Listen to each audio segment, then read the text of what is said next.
sell out. Brilliant presentation, Dr. Anthony. Listen up, ladies, about that kata trick for those men. Cool, Dr. Richards. And it go on and on. You're going to put Ayana, the lawyer, out of business. Fascinating. We don't need lawyers anymore. And it goes on and on and on. Thank you, thank you. The Caribbean's very own Obia biochemist. Thank you for telling us about the power, the tradition, the uses of the kata. Thank you. Now we're going to shift gears for just a bit again, and we're going to hear from the Caribbean's own prolific and talented Steve Russell. Steve is an author, a story writer, a storyteller, and he's so really multi-talented. So help me welcome Steve, everybody. Let's welcome Steve. Thank you so much for joining us today, Steve. Oh, thank you for having me. Right, so I just said a little snippet of who Steve is. But Steve, tell us, who is the Steve Russell? Tell us a little bit more. Steve V. Russell is the 8th of 9th child, grown up in the hills of St. Anne, Jamaica, and with a great foundation of community. I took my travels over the island, worked with the Ministry of Education, and also ended up in the tourism industry.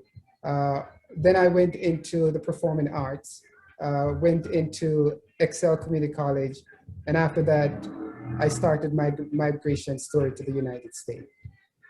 Okay, so on your journey, what is your most memorable project thus far? There have been a few. When I got to the US, the most memorable one back in Philadelphia was me playing the role of Assegai in A Raisin in the Sun. One of the reasons for that was because I think my accent, and of course the fact that I have, I would want to think, great features that represent the African diaspora and the African continent.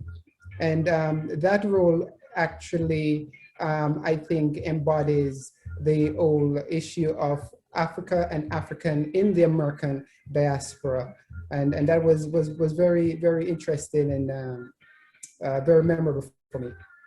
Right, I absolutely love The Raisin in the Sun, so I need to look for your version. Now, how did you really get started in the arts? What propelled you to get into that?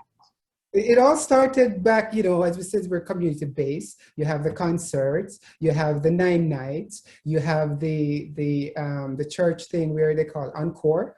And so it all started there. That was where the budding began. And then I thought I could make something of it. And so I started there and started to explore it. Right. I read somewhere that you're involved in a literary festival. You want to tell us a little bit about that? I am definitely, because out of my travels in theater, I started to write, because when I got to the States, one of the things that kept me anchored was the good old Anansi and his stories. When I got to South Carolina, people likened me to the Geechee because of the accent. And I thought, what the heck is a Geechee? And then I started to do some research and recognized that the Geechee were people who retained most of their Africanness when they got to the mainland. And from there, I started to explore writing stories. I did Anansi Stories, Bernansi and the Magic Pot, and that blossomed into a conference or a festival where I highlight stories of our Caribbean brothers and sisters. I, for one, think that as Caribbean people, we have great stories to tell, and nobody can tell them better than we can. And so the conference exists. It's called Caribbean Literary Conference, or CARICON, to promote and give Caribbean people within the diaspora and also authors and speakers from the islands an opportunity to explore and showcase their work. All right, that really is awesome. Now, if we want to connect with you and be part of the festival or just to learn more about your works, how do we reach you? How do we get in touch with you?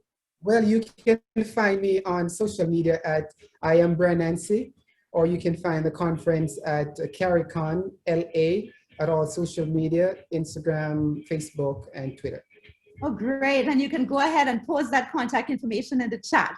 Now, I don't know about the rest of you, but I want to hear you perform something. I want to get a taste of the actor before us. So how about giving us a little something?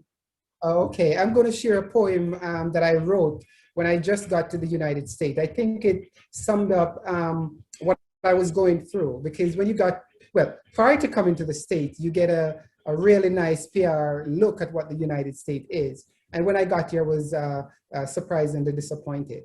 And so I penned the day I came. Delayed flight, arrival late, on a dark and rainy night. No sunshine, no pain, but rain, rain, rain. That was the night I came. The weather was not anticipated. I quiver and shiver, but below it all were the great bright lights of City Hall. Through it all, I did recall the reason I stand tall, because nobody says hi. Everybody just closes their eyes, and it's all about me, myself, and I. Is this the land we all hope for, where milk and honey flow? An America where you're neither my friend nor foe? So that's a poem. It's a poem in process, because I still continue to question the America in which I live, because is such earning when you're here in the US for what you had and took for granted back home on the island. And so I would just like to say, as Caribbean people, we are unique, we have great story, great culture, and great history, and we should be proud of it. Thank you so very much, Steve. Thank you. Thank you.